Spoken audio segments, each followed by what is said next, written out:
Hello, cutie patootie, math angel. Welcome or welcome back. This is Decaf-Math ASMR. Today I want to go over how to add decimals, and I invite you to just sit back, relax, review and practice or learn whatever seems interesting. And you can also feel free to just zone out and let the math and the words just wash around you. There's never any pressure around here, so just enjoy yourself, okay? So let's start off with a basic example, and I'll go over what makes it quote-unquote basic, and then we'll just take it from there. So let's do 1.2 plus 3.4. So my goal is for us to do this by hand, and then we can check on our calculator. Okay, check. Okay, so note that these are each decimals. We have 1.2 and 3.4. So if you've learned about decimals before, you might recognize that these digits have different place values. So this is 1 and 2 tenths. This is 3 and 4 tenths.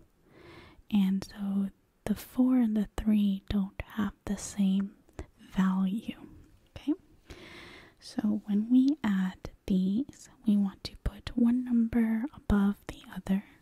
So I'll just do 1.2 and 3.4 like so. And then I put a plus and a line. So we have addition here, and we have a line so that we can do all of our work underneath. Okay, very good. And the key thing is that we line up the decimal points. So for addition, we want to make sure that the decimal points line up, and when we actually do our calculation, it turns out that we'll bring this decimal point down. We just keep it straight like this. Then you want the values to stay lined up. From there, we can just do our regular addition. So we move from the far right and move one column at a time left. So on the far right here, we have 2 plus 4, which is 6. Very good. And then we move one column over to the left, and we have 1 plus 3, which is 4. Excellent. So our answer here is 4.6. 4.6. Very good. And let us go ahead and use our calculator to check that.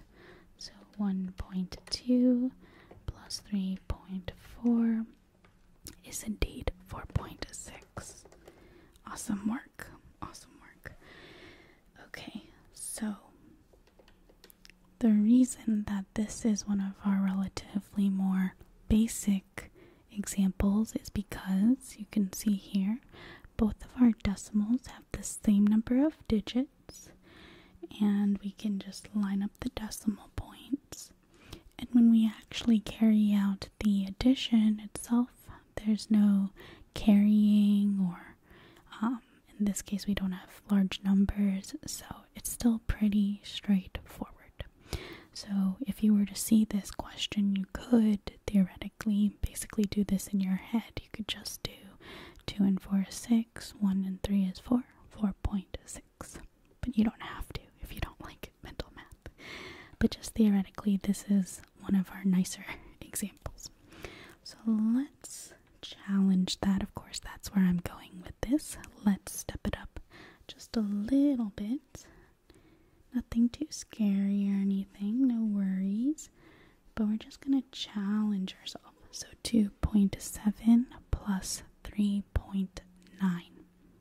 Again, we still have 2 digits with their relative place values. So again, we will line this up and do 2.7, 3.9.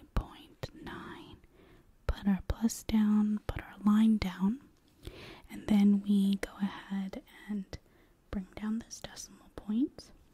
And let's do our addition from right to left. So 7 plus 9 is 16. Exactly 16. So what do we do with that? Well, we carry this one here and we go ahead and put down the 6. And the idea here is that 7 plus 9 is 16, but we have 16 tenths. The whole idea of our decimal system is that we're all talking about groups of 10, right? So every time I have a group of 10, I can translate that to an extra 1 to the next place over. So for instance, the tens place is literally 10 ones, or the hundreds place is 10 tens. And so if I have 16 tenths, then I can take 10 of those tenths to make 1, and then the remaining 6 tenths goes down here. So that's the idea of carrying, but this is how you would normally carry out regular addition, like 27 plus 39. So this is this idea of carrying. So 1 plus 2 is 3, 3 plus 3 is 6. So our answer would be 6.6. Okay, 6.6. So it is very much like regular addition with this idea of lining up the decimal points. So 2.7 plus 3.9 is indeed 6.6. Okay, so now let's change up one more thing and do 2.4 plus 5.6. Okay, so again, 2 digits with 2 digits with their respective place values. But let's go ahead and do the lineup again. So 2.4, 5.6, add, line, you got it. So let's go ahead and put this decimal down, decimal point. 4 plus 6 is 10, right? 10 means we can put a 1 here in the ones and 0 tenths left over. So I'll go ahead and do 1, 0. And then we have 1 plus 2 is 3. 3 plus 5 is 8. 8. So our answer is 8.0. However, the 0 itself is unnecessary to write. So actually this is equivalent or equals 8, because you can add as many zeros as you want. You have 8 and 0 tenths, 0 100ths. You could put 8.00000. Value-wise, it is equivalent to 8. So normally you would just write 8.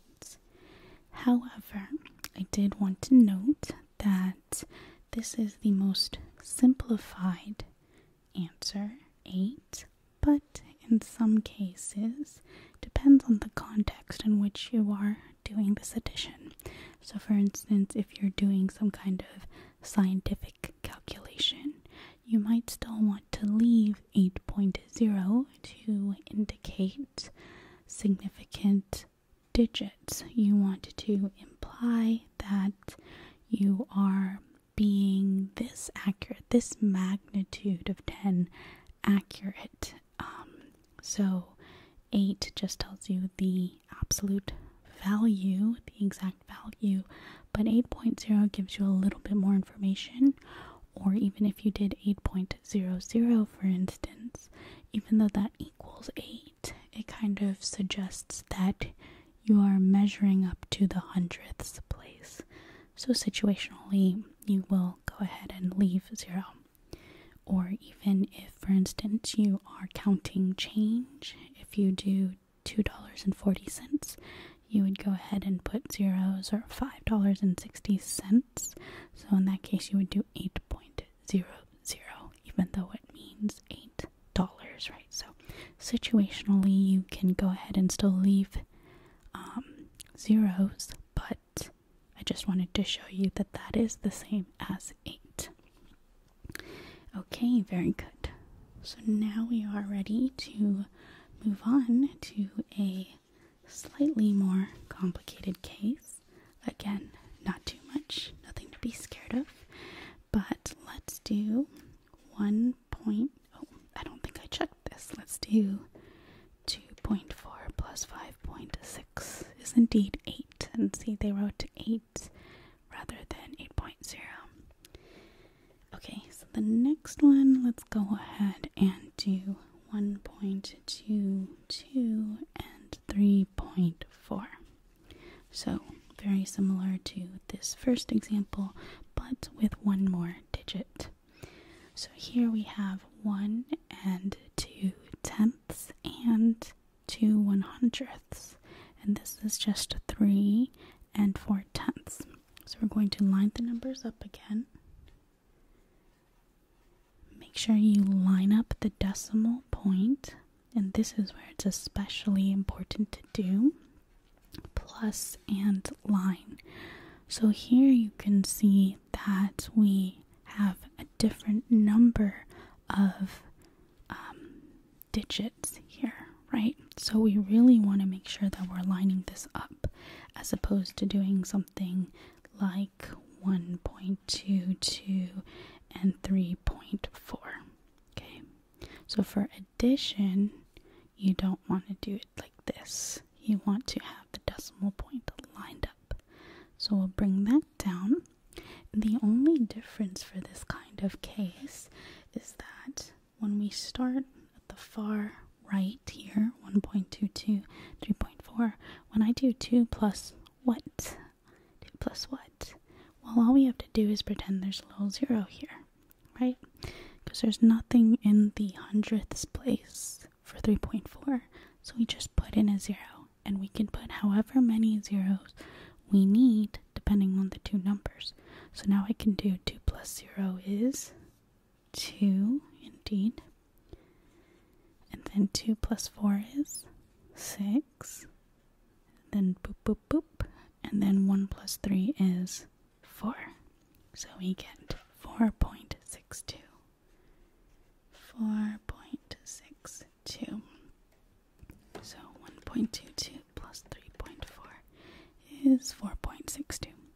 So you can definitely trust yourself when you're writing this out. Trust your gut here. If you happen to forget how to do this and you line it up like this, when you start to add, you might do 2 plus 4 is 6, for instance. But then you see this decimal point. What do we do with that? I don't know. What should we do? We can't have 2 decimal points. That'd be bizarre, right? So this would give us 1.5.6. Whoops. No. Right. So, and just to point out, this is actually how we would write out the question if we were to multiply decimals, but that's not what we're up to right now, right? We want to line up the decimal points like so, and then still move from far right to left. And if you just have a missing digit here, go ahead and put your zeros wherever you need. Okay? So I hope that that helps answer this question. And another thing to mention is when you write one number above the other, you can technically write whichever one you want first. So in theory, you could choose to write 3.4 on top and then 1.22. Again, make sure that the decimals line up, but as long as you do that, this is okay. But here, again, you would need to put in a 0 just so that we can actually add. I think this one looks a little weirder to me. I personally like to write the number that that has the most digits on top. That's how I do multiplication as well.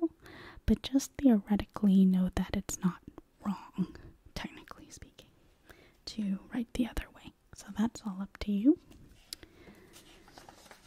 But I hope that this gives you a good idea of what's going on. So I think those are the main ideas here that we will be working with, like the base different scenarios that can pop up, and then from there it's just a matter of a bit of practice.